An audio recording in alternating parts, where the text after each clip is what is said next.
No puedes jugar boxeo es presentado por Sayer, la marca que desde 1930 viste los puños de los campeones. Por The Aquino Destinations, destinos de ensueño. I have a question, please, for Sean Gibbons. Dear Sean, in your deep knowledge of boxing, how can you define Isaac Pitbull Cruz? Because I truly believe that this is a truly Mexican, but how can you define Pitbull Cruz, dear Sean? Well, I think you define him by boxing was in his DNA. His grandfather was a boxer. His father was a boxer. His brother's a boxer. You know, that's what Isaac is, a pure Mexican boxer. He brings excitement to the ring. He has a special thing about him. You know, just heart, determination. You know, he has a certain thing the fans like. He comes to fight. He doesn't talk a lot of smack, but he lays it all out in the ring. And I think the fans really enjoy that. And he crosses over to all types of people. I mean, I remember when in Dallas, Earl Spence loved him. The Charlos loved him. I mean, he's just a fan-friendly type of fighter. And he's a no-nonsense guy. And I was amazed when he came to fight Gervonta Davis. I've never seen a guy more stoic. He reminded me of a Morales, a Barrera. They have something in them that you just don't teach. It's just something that they're born with.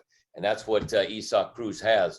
And I think as we move forward here and, you know, God willing, he beats Eduardo Ramirez and we move on to that next step as he challenges for titles, I think he's the next face of Mexican boxing. You know, after Canelo, it's going to be Isaac Pitbull Cruz.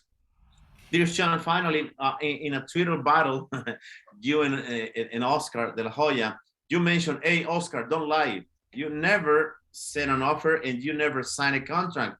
And besides, Isaac Pitbull Cruz is telling to the world of boxing that Ryan Garcia is the queen of social media, but he's not a true fighter. What is your opinion of Isaac Cruz? And if you can tell us the story with Oscar de la Hoya regarding the fight of Pitbull and Ryan, of course.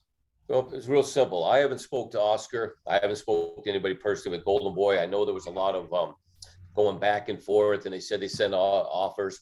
I never received anything myself. It doesn't mean maybe they didn't speak to one of my partners, but you know, boxing's about timing. Yeah.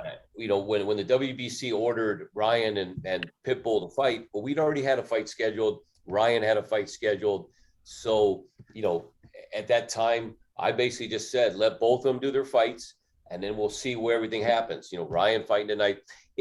No fighters are scared of anybody. Isaac Cruz isn't scared. You know, so it's not a case of it's business too. I unfortunately, I hate to say that, but you know, it's not as simple as just making fights or doing fights in between, as you saw with Jaime Munguia and Charlo. There's promoters, there's platforms, so, you know, at the end of the day, I'm a firm believer if it's meant to be and the timing's right, it will happen. That's, you know, but again, I like all the Ryan talk, but I'm not looking past Eduardo Ramirez. I mean, this guy ain't no joke. The guy's a very, very solid fighter. So, you know, Ryan has a fight tonight with Javier Fortuna, and he's not in easy either. We're not in easy. So, you know, it's nice to talk about, but all I'm focusing on is September 4th and making sure Isaac is prepared correctly, like his father does every time, like his uncle, like his conditioning guys.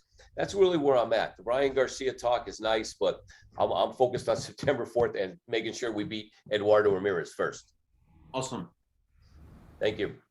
Sean, could you define your relationship not only with Mexico, but with Box Stars as well?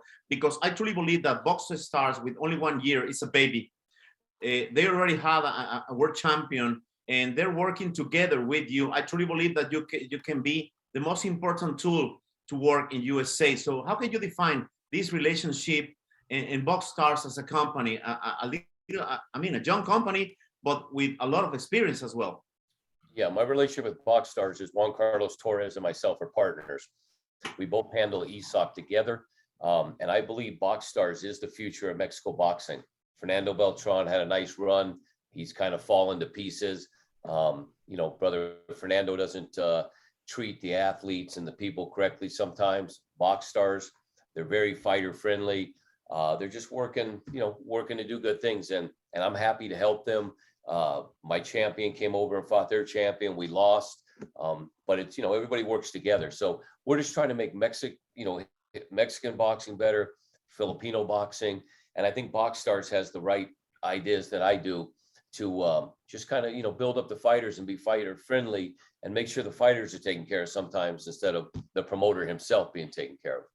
So you can tell that at Mexico, not only with BoxStars, but with so many fighters, we had a beautiful future in Mexico, because I truly believe that there are some places that we don't have any world champion, let's say like Chiapas, Querétaro, you name it. But maybe with these new options in boxing, we can find a lot of talent in so many parts of Mexico, right? Yeah, I think that's what's happening. And, by the support of ESPN Knockout, Fernando Barbosa, that's a big help, because you need the TV platform, you need the local promoters, you need the government. So again, this is something in 5 years, I think you'll see quite a few champions. And I think BoxStars is just growing, like you said, every year. And the smaller weights, I work a lot in the smaller weights. I work with the Filipinos, the Hispanics. So I'm able to bring a lot of opportunity. Like we're doing another world title fight for Hector Flores against a South African I work with. That'll be late August. That's for the IBF 108-pound world title. So we're giving a lot of opportunities for, guys 105, 18, 110, 12, 112, 115. So yeah, I see a lot of growth there. And I see it just, they're just starting out, and it's difficult because, BoxStars doesn't have the money that Azteca had or Televisa had, or, so you got to kind of piece everything together to make things happen. But it's a work in progress, and I think it'll get bigger and better for sure. No Puedes Jugar Boxeo es presentado por Seyer, la marca que desde 1930 viste los puños de los campeones. Por The Aquino Destinations, destinos de ensueño.